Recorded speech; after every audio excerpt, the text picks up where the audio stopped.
Bienvenue sur Vigie, la chaîne où on tâtonne pour voir plus loin qu'avec les yeux. Si le contenu vous plaît, abonnez-vous et partagez-le. Bonne écoute.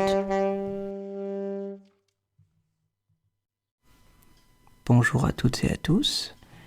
J'espère que vous allez bien en cette nouvelle année.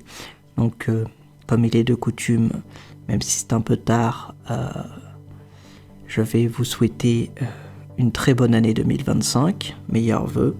J'espère que plein de vos projets pourront se réaliser durant cette année.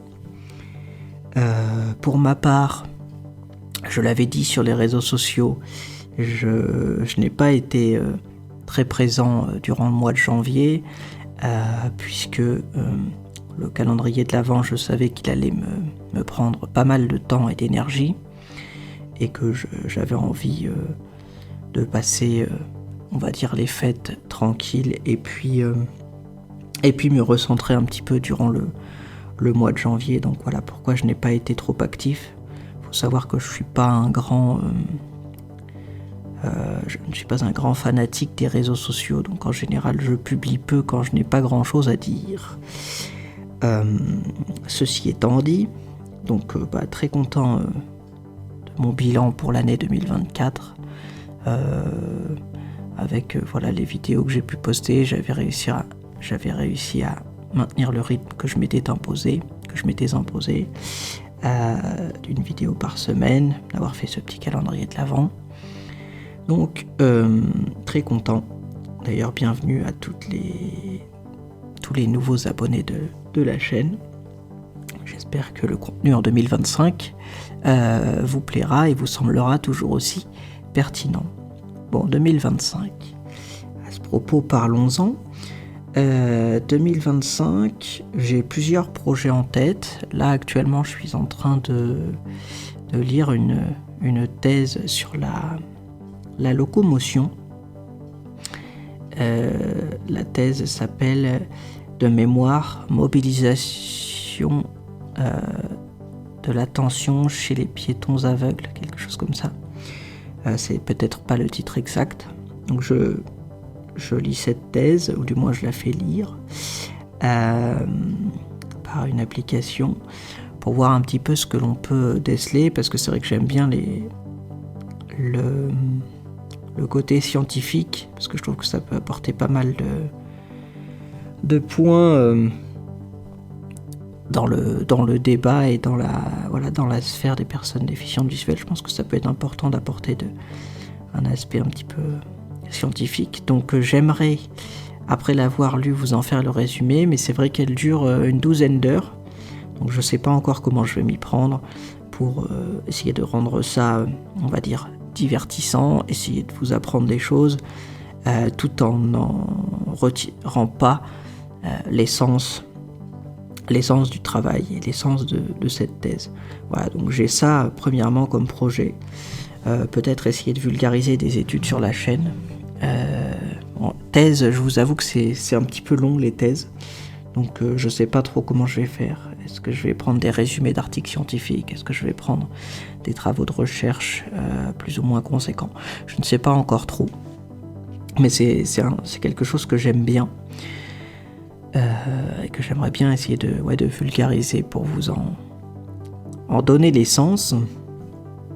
Après, de l'autre côté, je suis en train de beaucoup me renseigner sur le braille, et pareil, là j'aimerais vous en parler. Donc j'ai une étiqueteuse en braille, j'ai commandé également un livre pour apprendre le braille, et j'essaie de le faire en autodidacte. Donc là-dessus, j'aimerais vous en toucher deux mots dès que je le pourrai, parce que je pense que c'est intéressant, le braille c'est très intéressant d'apprendre, je pense, ce langage, ne serait-ce que pour reposer ses oreilles et pour avoir plus d'indépendance. Mais le gros souci de ce langage, c'est qu'il peut être un peu complexe au début à apprendre, et quand on veut apprendre le braille, ce que beaucoup de gens nous disent, c'est de nous tourner vers des professeurs ou des instituts spécialisés, et quand on est déficient visuel, c'est pas forcément si simple. Donc j'aimerais peut-être faire une série de vidéos à ce sujet. Voilà, moi je suis en train de m'y mettre doucement. Donc je connais un peu maintenant le b.a.-ba et j'essaie de lire une page de livre en braille par jour pour que ça vienne petit à petit. Voilà. Également, je me renseigne beaucoup sur la locomotion. J'ai toujours quelques petites choses à vous présenter ça et là, notamment certains écouteurs pour ne pas obstruer le canal auditif, surtout si vous voulez faire de la locomotion, des choses comme ça. On va dire des produits, mais des objets que j'aimerais vous présenter qui peuvent peut-être améliorer votre quotidien, notre quotidien à tous.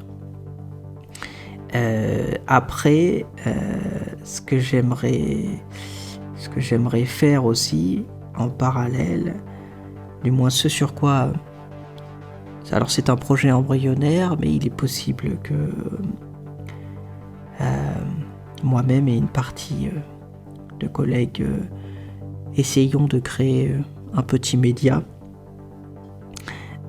justement où on abordera les questions du handicap sous plein d'angles différents. Donc il y a ça aussi que je suis en train de faire en ce moment, sur lequel je travaille un petit peu et donc pour lequel je pourrais peut-être faire quelques vidéos. Donc en termes de vidéos, voilà, j'ai quelques trucs en stock. Je sais pas si je tiendrai le rythme que j'avais l'année dernière, à savoir une vidéo par semaine. Mais c'est vrai que j'aimerais bien quand même, parce que c'est cool quoi. Moi je suis content, j'aimerais aussi pouvoir peut-être faire un live avec vous. Faut que je vois un peu comment faire sur le plan technique, parce que je connais pas trop YouTube Live par exemple. Mais voilà, je suis en train de me renseigner de ce côté-là aussi. Donc il y a plein de petits trucs que j'ai en tête pour l'année 2025. Je ne sais pas ce que je pourrais faire ou ne pas faire au niveau du rythme. On va essayer de ne pas s'épuiser non plus. Mais ouais, j'ai plein de petites idées. Après, je vais essayer de structurer un petit peu tout ça et de reprendre tranquillement les vidéos là à partir du mois de février, le mois qui s'en vient. Donc voilà un petit peu ce que je voulais vous partager. Là, c'est vraiment une petite vidéo rapide pour vous partager un petit bilan de 2024, vous souhaiter mes meilleurs vœux encore une fois, et puis vous dire un peu ce que je vais faire pour 2025. Donc ouais, focus sur le braille. Moi j'aimerais aussi, je lis et je me renseigne sur la locomotion, tout ce qui est aide à la locomotion, etc. Essayer de comprendre les différents dispositifs, canne blanche électronique ou quoi, l'intérêt des chiens guides par exemple. Et ouais, focus sur le braille, et puis j'ai encore des petites choses en stock qui peut-être peuvent améliorer vos quotidiens, et également des petits trucs et astuces. Voilà à peu près pour cette petite, comment on pourrait dire, ces petites pensées. Encore une fois, j'espère que tout le monde va bien, et puis moi je m'y remets tranquillement. Il ne me reste plus qu'à vous souhaiter une bonne fin de journée, et puis on se revoit bientôt. Allez, à plus tard.